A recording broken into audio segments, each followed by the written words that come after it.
สบายดีสาวันสบายดีเป็นจังใดอยู่พุ่นอยู่สุขสบายดีบ่แม่นเฮ็ดงานอยู่สบายดีบ่ได้เป็นหยัง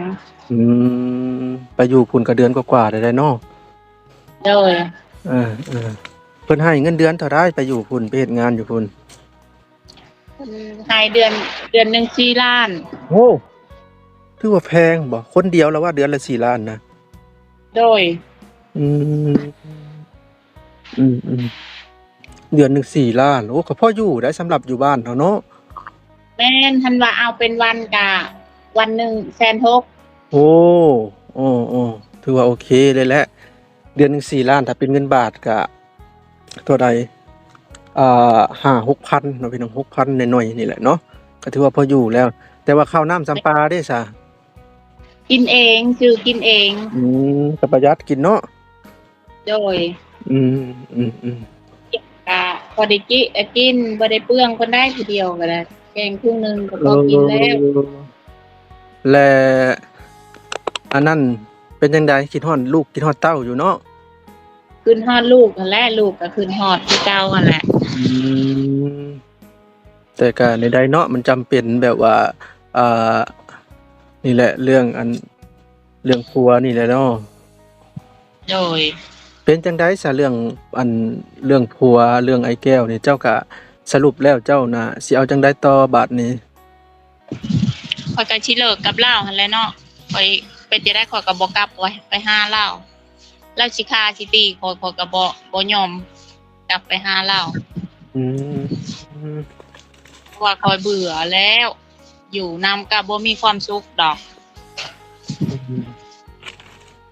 มีแต่ตีมีแต่ร้ายเขามีแต่ไล่ฆ่าเขาไล่หนีที่ผ่านมานั่นบ่โดยเอ่ออืมอันเว้าอิหยังก็ร้ายอิหยังก็มีแต่ตีโลดอืมแต่ก็คือทางเจ้าก็ได้ตัดสินใจแล้วเนาะว่าจะบ่กลับมาหาเราอีกเนาะแม่นข้อยบ่กลับไปหาเลาเด็ดขาดข้อยตัดขาดกับเลาแล้วอืมแต่ว่าเจ้าก็ได้ฮู้ข่าวแล้วบ่ว่าทางไอ้แก้วเลาก็บ่ได้ไปบำบัดเนาะก็คือจะได้ฮู้แหละเพราะว่าในมื้อนี้น่ะเขาเจ้าจะเฮ็ดบทบันทึกกันเนาะเฮ็ดบทบันทึกกันนี่แหละเกี่ยวกับไอ้แก้วเนาะแม่นแต่ว่าเขาเฮ็ดใบบันทึกไว้ก็แบบนี้อันว่ามันยังไปหายังไปวนวายครอบครัวข้อยบ่ได้อืมหรือว่ากับข้อยนี่มันกับข้อยนี่มันสิจบหรือมันบ่จบแต่ถ้ามันบ่จบกับข้อยแล้วข้อยสิให้เขาจับมันอืมแล้วถ้ามันว่าจบ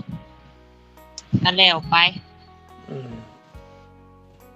แต่ว่าเรื่องลูกเรื่องเต้าก็แบ่งกันคนละคนแล้วมันว่าสิลงไปเอาลูกข้อยบ่ให้เด็ดขาดเราเพราะนั่นแหละเราบอกว่าพ่อตาเอ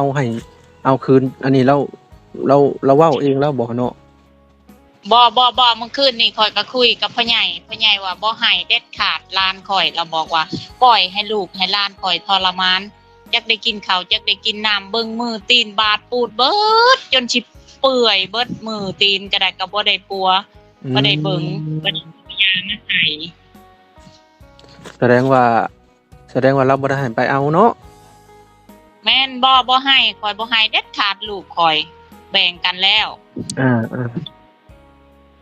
ๆงินเราเว้าในคลิปก่อนๆดอกเราอะสิไปนำเอาคืนเราว่าอิหยังประมาณนี้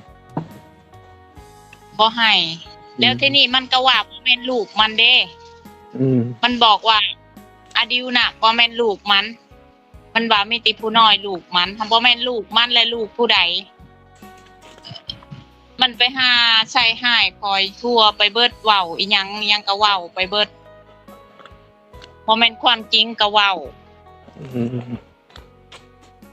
ก็คือลูกหั้นน่ะก็ได้แบ่งกันเรียบร้อยเนาะก็คือคนใหญ่น่ะก็อยู่นำพ่อของเจ้าเองเนาะ โดยแต่ว่าในอนาคตเจ้าคิดว่าสิกลับไปทางใดสมมุติว่าข้อยก็สิกลับไปหาพ่อข้อยพู้นแล้วข้อยไปอือยู่นำลูกก็สิไปอยู่ทางนั้นเนาะโดย ส่วนเฮือนนี่ก็เอาไว้ให้เราอยู่กับลูกเราอีกคนเนาะ แล้วก็แบ่งกันแล้วเฮือนก็ได้ผู้ใหญ่บอกแบบนั้นเด้ผู้ใหญ่บอกว่าคันมันอยากได้เฮือนก็ให้มันมั่างไปชวนคอยสิเอาขี้ดิน อืก็คือทางผู้ใหญ่เพิ่นได้คุยกันแล้วเนาะ แม่นเพิ่นได้คุยกันแล้วเมื่อเช้านี่ก็ได้คุยกันผู้ใหญ่คุยกันกับข่อยดู อ๋อเพิ่นว่าได้แน่ทางผู้ใหญ่เพิ่นว่า เพิ่นก็เว้าแล้วเนาะทางอันนั้นผู้ใหญ่เพิ่นบอกว่าเฮือนนั่นเพราะว่าลูกก็ปั่นกันคนละคนเลยเด้ อ่า บ่ได้เอาลูกไปเลี้ยงเบิด2คนเด้เราเอาแต่ลูกเราบัดนี้อดิวน่ะเราบ่เอาแล้วทีนี้เราก็ว่าบ่แม่นลูกเราอีก อ่า แล้วบัดนี้มันก็ต้องได้ข่อยก็สิสร้างให้ลูกจนว่าสิขายที่ดินน่ะข่อยก็สิไปเฮ็ดเฮือนเฮ็ดชานให้ลูกอยู่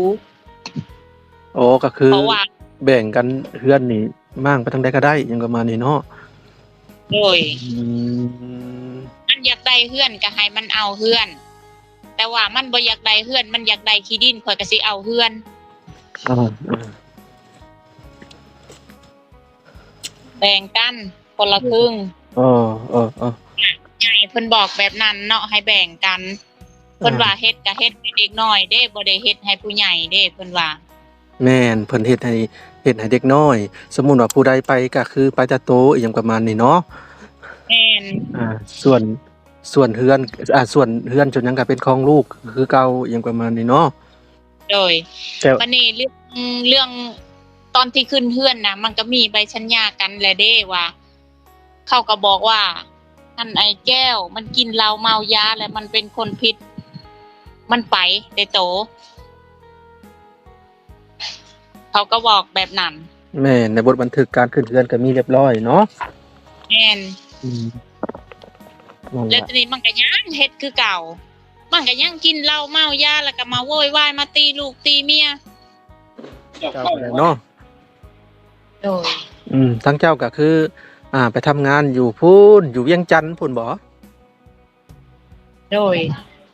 ไปขายของเก่าครับซื้อของเก่านี่บ่ แม่น คนงานหลายบ่อยู่หั่น บ่ได้หลายมีผู้หญิงผู้เดียวคอยแหละมีแต่ผู้ชายเขายกของเด้ แสดงว่าเป็นโกดังครับซื้อของเก่านี่ใหญ่เติบได้นี่เนาะจนมีที่อันคนงานเนาะ แม่น อืม แต่ก็มีเด็กน้อยนำเด็กน้อยแน่อยู่ อ่า เพราะว่าผู้ชายเขาต้องยกของหนักเด้เขาก็เอาหลายผู้หญิงก็มันบ่ได้หนักก็ได้ก็มีแต่คัดกระดาษแล้วก็เก็บกวาด ก็ดีแหละเนาะไปทำงานทำการเงินเดือน4ล้านโอ้ถือว่าแพงเด้อพี่น้องเอ้ยเงินเดือนอยู่ลาวเนี่ย4ล้านแพงอ่า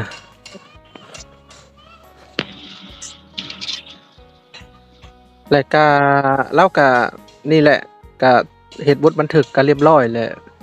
ถ้าว่าเราเฮ็ดอีกคือเก่าก็เขาก็สิเอาจับเราเลยบัดนี้เนาะ ก็แล้วแต่เราเอานั่นให้เขาจับแล้วแหละหันลาว่าเรายังเฮ็ดคือเก่ายังไปหาวนวายลูกเต่าแต่ว่าลูกเต่าลูกคอยนี่คอยบ่ให้ไปวนวายแต่ว่าเรื่องอารมณ์คลิปอารมณ์หยังก็คือกันเรื่องส่วนตัวคอยบ่ให้เว้าคอยบ่ให้ไปจ้างให้เราเว้าแต่ส่วนตัวเราเองแต่หันคอยนี่คอยให้เขาจับโลด อืมก็คือมีเบิดแล้วในบทบันทึกนั้นๆเนาะที่แบบว่า เออ เว้าแบบในทางที่แบบว่าอีกฝ่ายหนึ่งเสียหายอหย่างประมาณนี้บัดนี้ก็มีแต่ว่ารอติดตามนํกันนั่นแหละแต่ว่าเราสิเปลี่ยนแปลงแท้บ่หรือจังไดในความคิดของเจ้านี่เจ้าคิดว่าเราสิเปลี่ยนแปลงแท้บ่ตามที่เจ้าคิด คอยว่าเราเฮ็ดบ่ได้ดอก อืมข้อยก็คิดคือเจ้านี่ แม่นเราบ่เกินมื้อหนึงคอยยันเราเลิกเราบ่ได้ ถ้าว่าเลิกสิ่งเสพติดได้นี่ก็สิโอเคเนาะ โดย อืม ก็ยันเปลี่ยนมือหนึ่งแล้วก็สำนั่นแหละ อืมอืมแม่นอยู่ก็เราว่าเราสิเปลี่ยน ตามที่บ่พรคิดก็บ่พรก็คิดว่าเราก็น่าจะบ่เปลี่ยนเลยดอกเพราะว่ามันเป็นนำนิสัยของเรา อันนี้นะ แม่น อ่าแล้วสิเปลี่ยนอยู่ดอกตอนเขาสิจับอะไรนะ เราก็สิเปลี่ยน เราบ่เปลี่ยน อืมเปลี่ยนตอนเขาเราย่านนี่เราก็เปลี่ยนอยู่บัดเทิงไปเราก็สิบ่เปลี่ยนนะ บ่เปลี่ยนก็จับแล้วแหละใบมันทอกมันถึกก็มีแต่ก็สิไปยากอีหยัง อืมเนาะแล้วก็แล้วก็ส่วนเรื่องรถไถเนาะพี่น้องเรื่องรถไถนี่ก็ทางผู้ใจบุญเพิ่นนี่ให้ไปไถเอาคืนเนาะพี่น้องก็มีแต่ว่าพังเบิ่งอีก 2-3 วันข้างหน้านี่แหละอ่าเพิ่นว่าไถ แม่ เอา นอัน คืน นี้เพราะว่าตู้เย็นข่อยก็สิบอกว่าให้มันไปไถเอาให้มันไปเอาให้ข่อยตู้เย็นน่ะ มันเอาไปขายกินผู้เดียวข่อยบ่ได้ขายน้ำมันอันนั้นมันเป็นของข่อย อืม ทุกสิ่งทุกอย่างในเฮือนมันเอาไปขายเบิดมันไปขายเฮ็ดหยังมันคือบ่หาเงินโดยไอ้หากินธรรมชาติสิไปขายหยังของในเฮือนเพิ่นช่วยมากเพราะว่าไปขายทิ้งเบิด คือเพิ่นขายตัวนี้2อย่างเนาะตู้เย็นแล้วก็รถอีแตน2อย่างอีแตนเราก็บอกว่าบ่ได้ขายอหยังประมาณนี้ก็คือสำบ่ขายนั่นแหละเนาะตั้งว่า2.5 ล้านเนาะ แม่นหั่นแหละมันก็ขายหั่นแหละส่ำนั้น คุยกับเมียเนาะอยู่บ่รู้แล้วก็ว่าอยู่ อืม ข่อยก็ให้ไปเอาคืนมันไปขายให้ไผก็ให้มันเอาคืน ให้เราไปหาเงินแบบว่ามาไทยเอาคืนมาไว้อหยังประมาณนี้บ่ แม่นตู้เย็นน่ะของข่อยบ่ให้ขาย เออ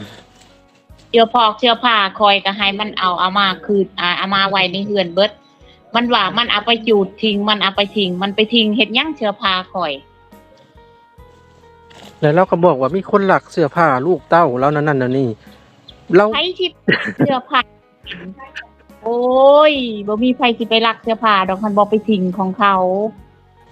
บอกก็ไปขายทิ้งดอกว่า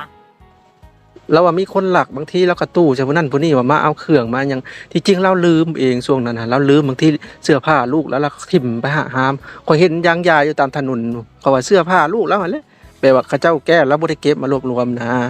เราหลอนเองแม่นที่จริงบ่มีไผลักหรอก ก็เราทิ้งเองแล้วเราก็ใช้ให้ว่าคนอื่นไปลักใครสิไปลักเสื้อผ้าหั่นน่ะ เสื้อผ้ามันเป็นเสื้อผ้าเก่าไผสิใช้ แม่น นั่นแหละบางทีเราอันนั้นก็หายอันนี้ก็หายแล้วลืมเอง เราหลอนน่ะ แม่น แต่ว่าเสื้อผ้าเจ้าครับช่วงเจ้านี้จากนี้ก็บ่ได้เอาไปหลายเนาะแม่นบ่ ค่อยบ่ได้เอาไปเด้ค่อยเอาไปแต่กางเกงตัวเดียวเสื้อตัวเดียว โอ้ ได้ถือหยังเลยหยังก็เอาไว้ในเฮือนเบิดเลย เออ แล้วทีนี้ได้ยินข่าวว่า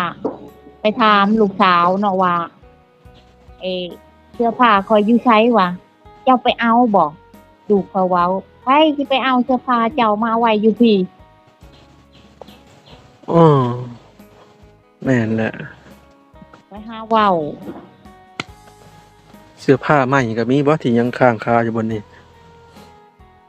นี่แหละสินคอยก็ยังใหม่ๆเนาะสินใหม่ซื้อมายังบ่ทันได้ใส่เลยคอยยังบ่ทันได้หยิบถุงหยิบหยังจ้ะ โอ้ หาย สงสัยแล้วไปค่อยได้ยินคำหนึงที่เราว่าไปยายพี่น้องไปยายให้คนอื่นนี่แหละเขาย้ายเราไปให้คนอื่นนํเขาก็เอาอยู่ตัวใหม่เนาะ แม่นหั่นแหละยันไปให้พี่น้องเองแล้วว่ะ อืม เอ้า โทรเฮ็ดเด้อไว้สิไปรับได้เนาะ